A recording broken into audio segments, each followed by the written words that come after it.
She's dreamt of this before. It's coming. Is it?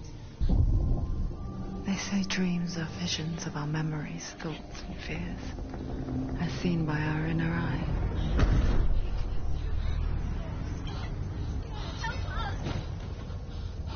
But what if each one of us is always dreaming, even when awake? And we only see what our inner eye creates for us. Is this what hell is? A world shaped by Senua's nightmares. Get up. Maybe that's why people fear seeing the world through her eyes. Yes, she's scared. Because if you believe that Senua's reality is twisted, you must accept that yours might be too.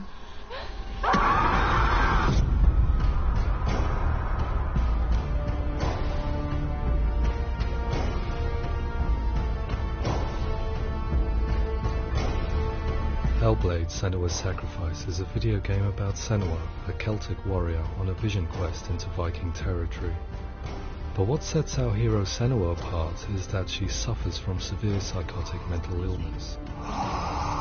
He knows she's getting closer. He can feel her coming closer. She's getting closer. The original idea for Hellblade was to create a classic hero's journey, a journey of suffering, but one where the fantasy world is not another planet or alternate universe, but a world that is constructed in Senua's mind. But to do so would mean putting psychotic mental illness at the center of the experience, a subject that is still considered taboo, and a challenge that was both terrifying and exciting in equal measure. In Hellblade, the starting point was a newly discovered Celtic goddess called Senuna in Ashwell, Hertfordshire. When first discovered, her name was thought to be Senua, a name which I liked and kept. I wondered if Senua might have been a Celtic warrior like Boudica, who stood up to the Romans. While the Romans had conquered all of Europe, there was a group of Celts up in the furthest reaches of the Roman Empire that could not be conquered, the Picts. And so the Romans built a wall, called Hadrian's Wall, that spans across Britain from sea to sea to keep the Pictish barbarians at bay. The Picts were known for their war paint, painted on with woad, and their matted hair clumped with lime. And so Senua would be a barbarian Pict in this image. What's your name? Senua. I haven't seen you before. I don't live home much. Oh, Zeno's daughter. I have to go. Wait. Orkney is off the coast of Scotland and was inhabited by the Picts, steeped in history and mystery, and so I made Orkney Senua's home and set the stage for a crisis. In the late 8th century, the first Vikings landed on the Orkney Islands. The population of the Picts crashed thereafter, replaced by the Norsemen of the 9th century. Were they wiped out? We don't know for sure, but it would seem likely given the reputation of the Vikings. The Northmen's brutality is legendary. High-ranking leaders and chieftains of the tribes they conquered were often offered as sacrifice to their gods. The most brutal of these sacrifices was known as the Blood Eagle. I imagine Senua as a young female warrior who returns home from exile to find her partner, Dillion, brutally sacrificed to a Norse god by these hellish warriors from a faraway land. I imagine the horror of this moment and how it would have dragged her deep into mental torment.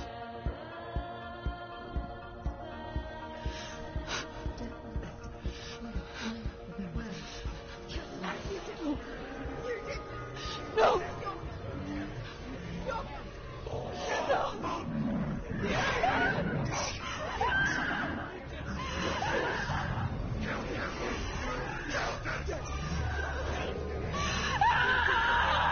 I came to learn that the Celts had a sophisticated and nuanced perspective on the nature of mental disorder.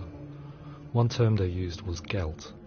A Gelt is a man or woman who has been driven mad by a curse, battle trauma, or grief. The Gelt would take to a life in the woods in search of penance, punishment, and purgation. And so Senua became a Gelt, cursed by darkness, looking for redemption in the wilds. Another word the Celts used in reference to mental disorders was truth, meaning fool, or Liar. one who utters the words of God. They tell of the mad sinner who flees battle into exile and takes on a beastly nature, growing feathers on his body. The character called Truth in Hellblade is based on a little-known person called Findan, an 8th century Irish Celt who was captured and enslaved by the Vikings, but eventually escaped to Orkney where he became a monk. I will tell you my stories of hell, if I may walk with you. Upon meeting Senua, it would be his stories that fuel her quest deep into their world of gods. The Northmen say the world will come to an end. The sun will grow black, the earth will sink into the sea, the stars will disappear, fire and water will meet, flames will play against the sky, the heavens and earth and all the world will be burned, all the gods will be dead, and the warriors of Valhalla and people everywhere. Senua, prepare yourself for Ragnarok, for it is nigh. So the stage was set for a new adventure, a journey into the Norse underworld called Hell, a vision quest fueled by madness and myth, a fantasy that was created by Senua's own mind, and one that we would experience through her eyes. This is your mission. This is your quest. There is nothing else left.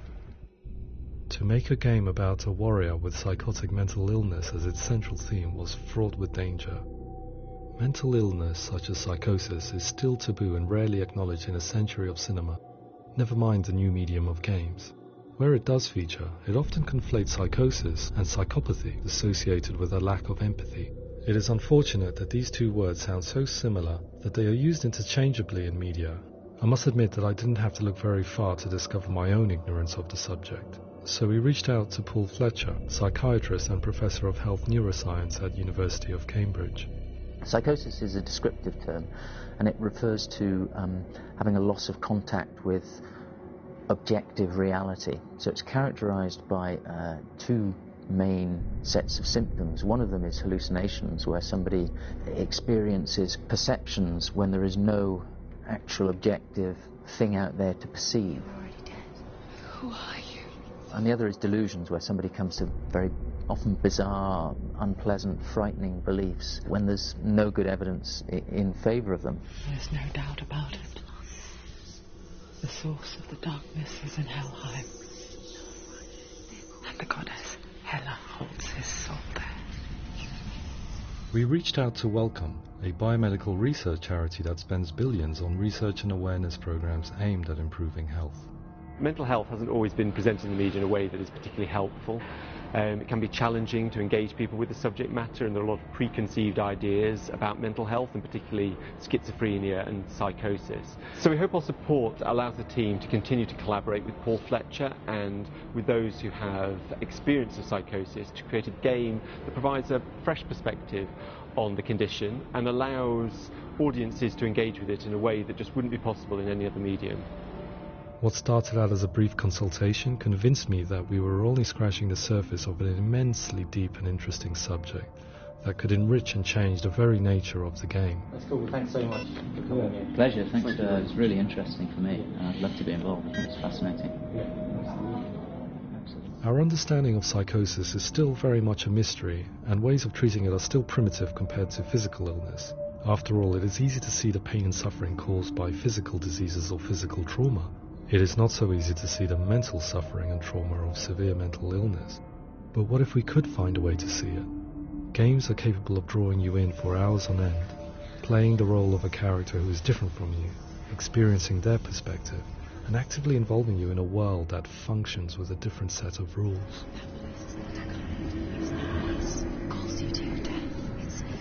If we were to represent Senua's psychosis, we would have to simulate voice hearing, a common attribute. But how can we simulate something we have no first-hand experience of? Professor Charles Fernyhough, a leading expert in voice hearing from Durham University, offered his help.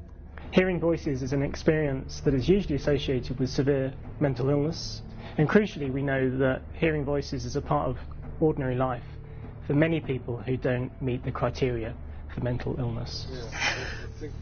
Yes. Oh, that's not him in real life. We know voices vary according to where they appear in space. Voices can appear far away in the distance, they can appear right there in your ear, they can seem to be coming from inside your head. Based on the information Professor Fernie Ho provided, I put together a sound brief and invited some actors to the studio. We recorded the actors using a binaural microphone, which records the 3D spatial position of sound, replicating the way sound is heard by human ears. It gives you an incredible sense that the person you are listening to is right there beside you.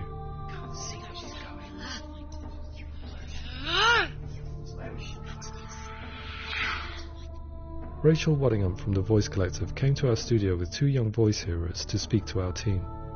We talked at length about their experiences and they listened to our tests, giving us feedback on how we could improve on it. Everyone hates her. She's cursed. It's very hard to represent what this experience is like, partly because it's such a personal, intense, emotional experience. It's testament to how Ninja Theory have been listening to what the researchers are saying, but also, crucially, listening to the experts by experience. What they've come up with is so compelling. It's by far the best representation I've heard of what these experiences are like.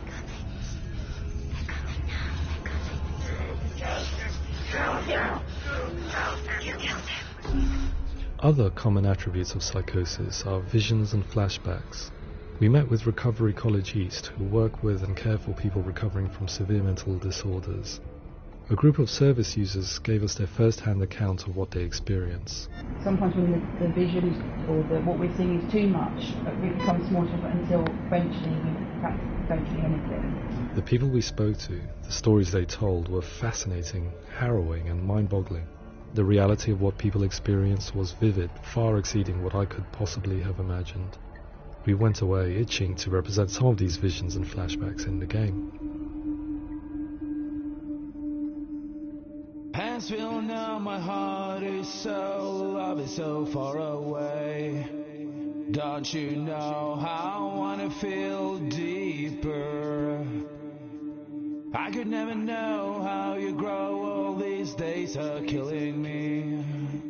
Now I see deep in me insanity does unfold. I just wanna feel deeper, deeper. I just wanna feel deeper, deeper.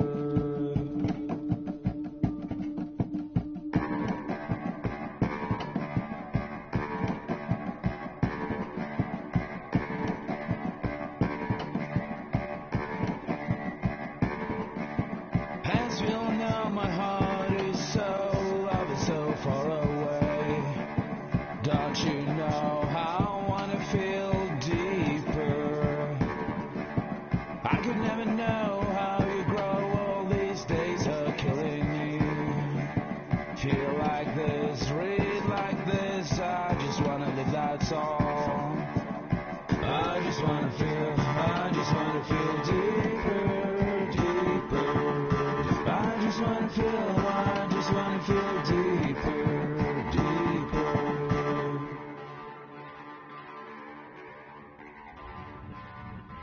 To refine our work, we continue to hold meetings with Recovery College East over the course of a year and a half, showing them what we had achieved so far and refining the in-game representations based on their feedback.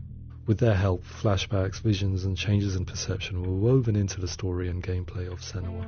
The students that are involved in this project are incredibly excited about being involved. They have described the experience as being important because it values their lived experience and shows that despite what we have been through, all of that experience becomes valid, that actually it's something that we should all be talking about. The experiences described range from beautiful to frightening beyond comprehension. I heard of a girl who has to live with an angry voice screaming at her, slamming on her doors and walls 24 hours a day. I met someone who would often see hanging corpses in a room, so real that she would sometimes try to rescue them.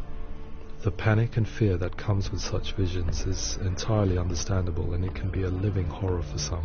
Worthless, weak, pathetic. Go on, feel sorry for yourself, because there's no one left to do that for you. I was urged by one fellow that we should not shy away from showing this horror, and so I was perpetually torn in making Hellblade. Had we gone too far with our representations or not far enough? broken and lost. Just like your soul. Come on.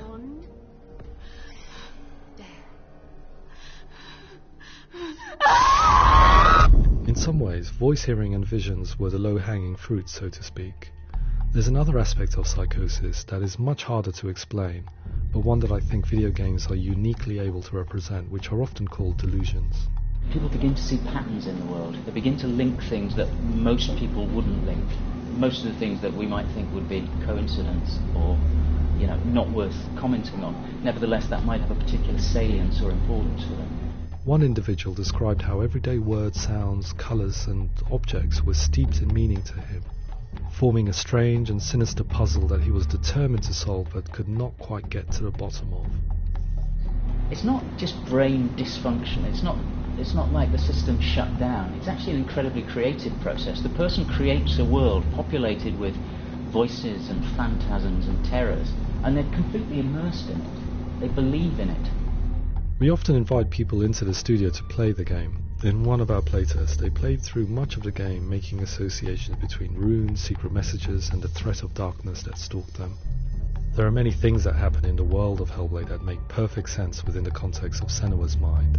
The dark rot that's killing her slowly from within, the secret runes of the gods that block her path to Helheim, and strange associations that exist in the game to confuse you. To complete Senua's quest, you have to internalize and accept the logic and meaning behind these things to progress. Afterwards they said that they didn't see much evidence of mental illness in the game. People with delusions of all sorts would argue the same thing, that they are not aware of their experience being abnormal in any way. I need this sword. It's important. Representing perception changes and thinking patterns within Hellblade gives us a set of symptoms common in psychosis. But people with lived experience were keen to emphasize another point, that it is wrong to define a person by their symptoms. Quite often, the illness comes not from the symptoms, but from the stigma, isolation and mistreatment that comes about from the rest of society. They say that I'm cursed. What if they're right? I needed someone to portray Senua, someone who could believably internalize her suffering.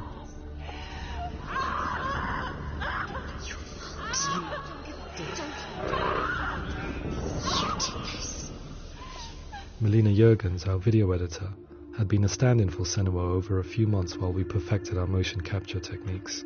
Without realizing it, she had already auditioned for the role, and I knew her well enough to know that I didn't have to teach her to act, but to relive her own internal pain. As often is the case, those who have suffered mental anguish are never far from us.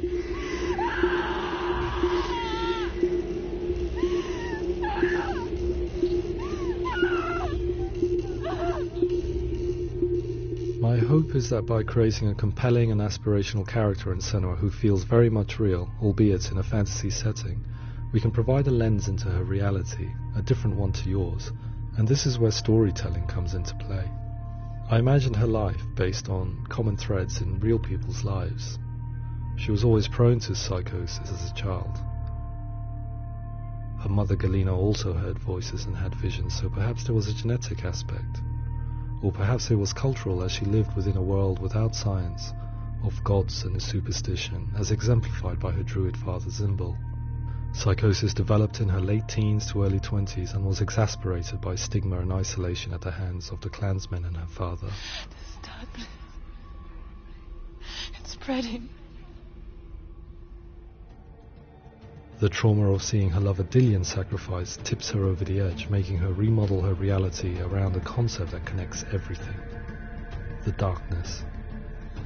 So the question, is what Senua experiences real?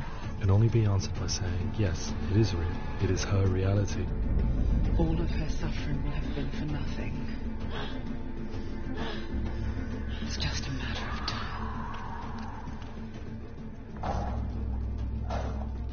Towards the end of the project, service users and professionals that had collaborated with us were invited to see the near-final game. It was a chance to see if the game had reflected their views or if it had misrepresented them. For me, being involved in especially developing Senua's character has been really important, and being able to bring in my perspective and what I see and what I hear and having that built into the game has been a real privilege. It's gritty and it's meaty, and there are some tough subjects in there that are being tackled with honesty.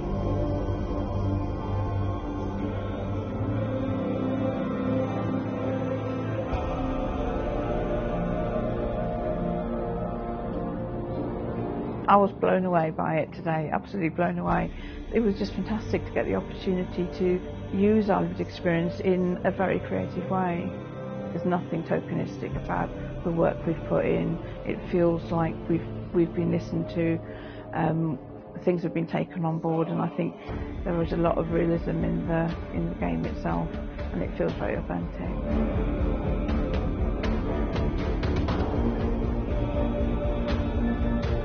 Hellblade will give people a good experience of what it's like to hear voices and have those experiences. I'm glad that the guys at Ninja Theory have asked us to come along and help them build an experience that's positive when it comes out, and get myself a copy and have a go.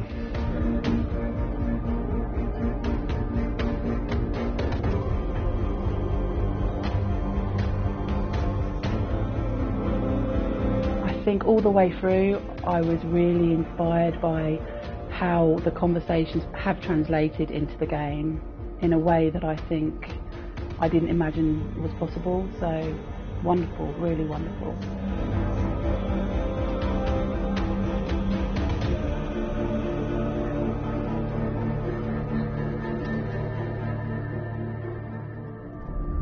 I really hope that others will follow the lead they've set and use the power of something like a video game to change people's perceptions, to increase understanding, and ultimately to make some of the stigma around voice hearing and other experiences go away.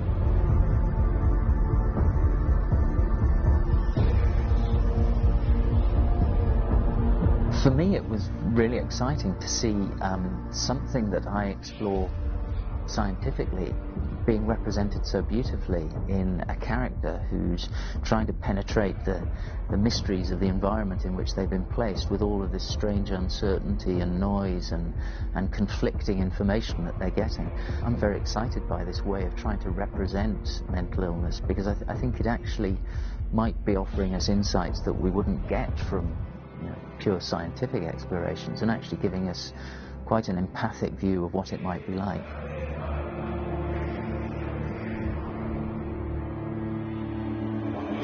Mental illness has been with us for as long as we have been on this planet, but why? Why hasn't evolution stamped out this weakness from within our gene pool? I often pondered this question until I realized that the question had an inbuilt flaw. It assumes that being and thinking differently is a weakness. The only reason we have computers, spacecraft, medicine, poetry, art, and yes, even video games is because individuals are able to simulate new abstract realities in their minds and share them with the rest of us. We need people to be willing to see differently in order for us to progress and survive as society. And we need to be open to these new ways of seeing. And it is this spirit that motivated me to create Senua's story and share it with you.